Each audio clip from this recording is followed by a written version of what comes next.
next fight, we have the third of three fighters representing Fight Ready MMA. It's Eryk Anders. He's taking on Kyle Daukaus. And for Daukaus, like, I went through and I saw there was an interview out there a week or two ago, and it was actually 3 weeks ago. So then I went back and I watched it. And he did an interview with JHK in the All-Star MMA, and he kind of touched on a few different points. And the main ones being the magnitude of the losses and the difficulty of social media.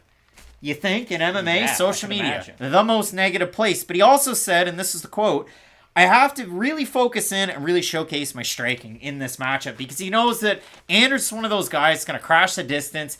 He is forever an athlete, just like Dominic Reyes. The guy's an athlete. Worry. And I mean, roll tide. We know everything about Eryk Anders, but for Kyle Daukaus, you know exactly what he's about. I mean, it's going to be the grappling. And he struggled to grapple in some of his UFC fights. The Phil Haas fight, he was held down quite a bit. Haas had the advantage. The fight against Brendan Allen, rallied in the third round, but struggled with the physicality and the grappling.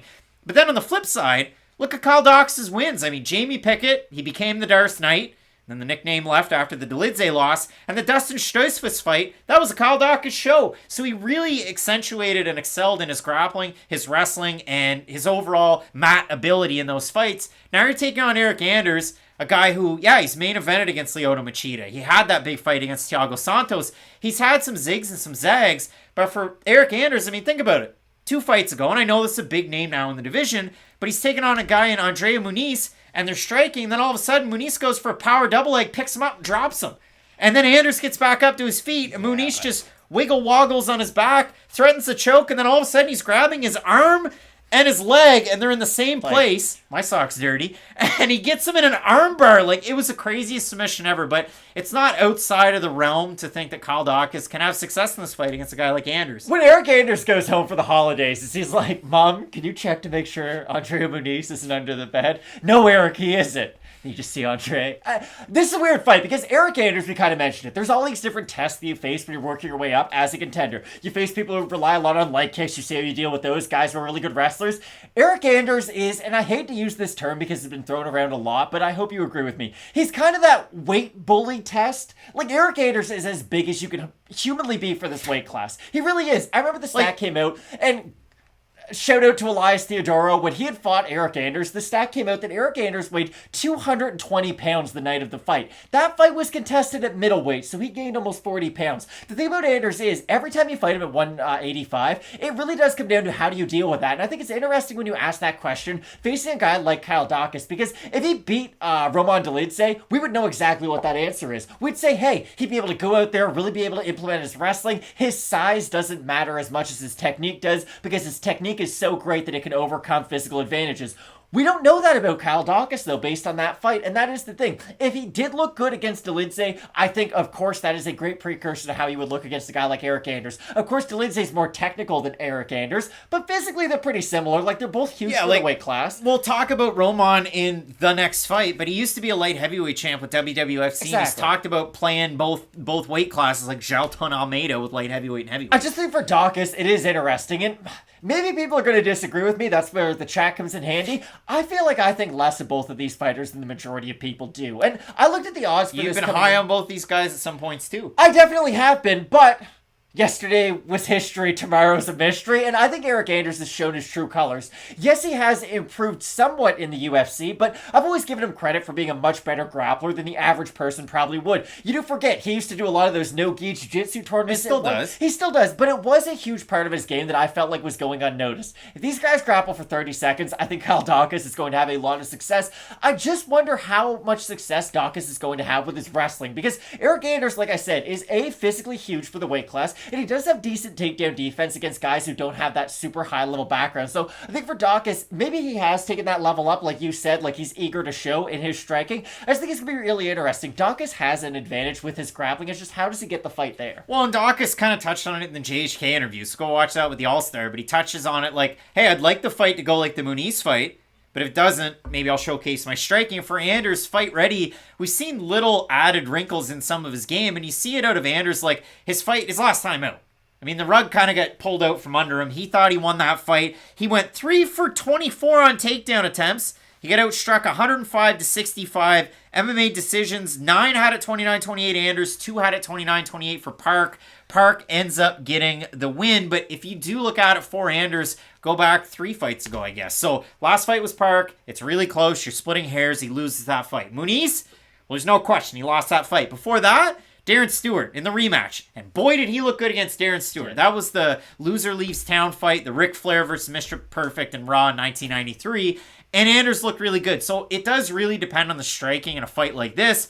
And it is odd. I mean, for Daukaus, give him the pat on the back. I mean, he's undefeated coming into the UFC, CFFC champ. It's not like everything was roses when he was an amateur. He's 5-5 as an amateur. So like a guy like Yorgan De Castro had a record like that. And then he beat Junior Dos Santos in real life. That happened. That was a weird fight. If you do look at it like this, yeah, I didn't see that Dolidze fight coming for Kyle Daukaus, because Dolidze in his last 2 fights has just gone, well, I'm going to fight Phil Haas. Do you agree? Like, if Dolidze choked out, if Daukaus choked out Dolidze, no question in my mind he would beat Eryk Anders. Yeah, like, there really are just a lot of things to kind of think about in this fight. So, when you do look at it from the perspective of the odds, we'll bring them up.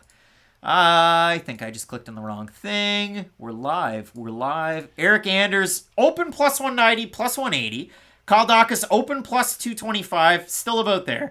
We have a look at the voice crack. We have a look at the Tapology votes. Surprised us there to you.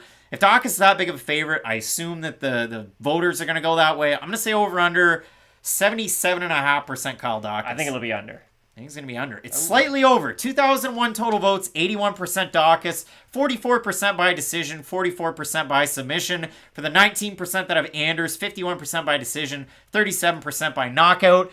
Michael is hanging out over there in the chat. Baker, wow. First, last. We got a lot of people hanging out over in the chat over there. Not enough likes so far. They would be appreciated. But Matt, when it does come down to this one, you're having a hard time picking it. I think I am. I am having a hard time picking it because I don't like the odds on where they are with Daukaus. But what I will say is I hate the volume Eryk Anders has in the UFC. Yeah. Like, I joke around with one of my friends about Biggie Boy in the heavyweight division, how he's the most dangerous fighter in the world if he just moved forward and threw strikes. The problem is he doesn't do that at all. Eryk Anders is cut from a very similar cloth. He doesn't throw as much as you'd like. The numbers might be okay. No, we'll just bring up the numbers just for the conversation's sake. 3.26 strikes landed per minute for Anders against 4.20 strikes absorbed per minute for Daukaus. It's 3.05 to 2.56. So a little bit more for output, but he gets hit a lot a bit more. And he loads up on everything. Like, Eryk Anders, I don't care what the stats are. He is not a good volume striker whatsoever on the feet. He doesn't set up his power strikes. There's a lot of winging at air. I think Kyle Daukaus is the more well-rounded guy in this matchup. Unless he is eating big shots on the outside, which we haven't seen from Eryk Anders in a meaningful period of time, if that's fair to say. Like, Eryk Anders hasn't demonstrated the power that he once did, especially as of late. So,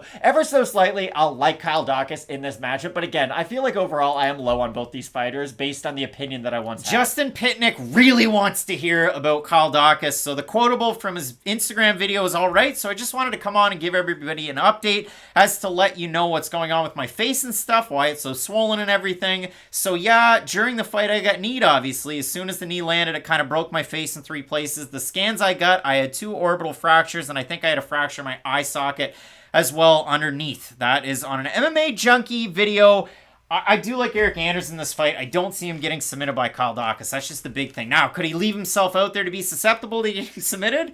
Oh, he's shown that in the UFC. But I do like his striking a little bit more. The other weird thing about this is one of a couple of fights where it's billed as, and I forgot the graphics in this one, but it's billed as southpaw versus southpaw. So I'm interested to see how both fighters are able to go with that test. I think Anders has a little bit more of an advantage when it does come to the feet, even though Daukaus wants to accentuate his. Look at his 9 submission wins. And out of the losses, you see it like 1-3 with a no contest in the last 5 for Anders and 2-2 with a no contest for Daukaus. But remember how good he looked against Kevin Holland. He headbutted him, he did. There was a headbutt, and then there was that. So, Matt, we're split on the pick in this one. You have Daukaus, I have Anders. We will move on to the next fight.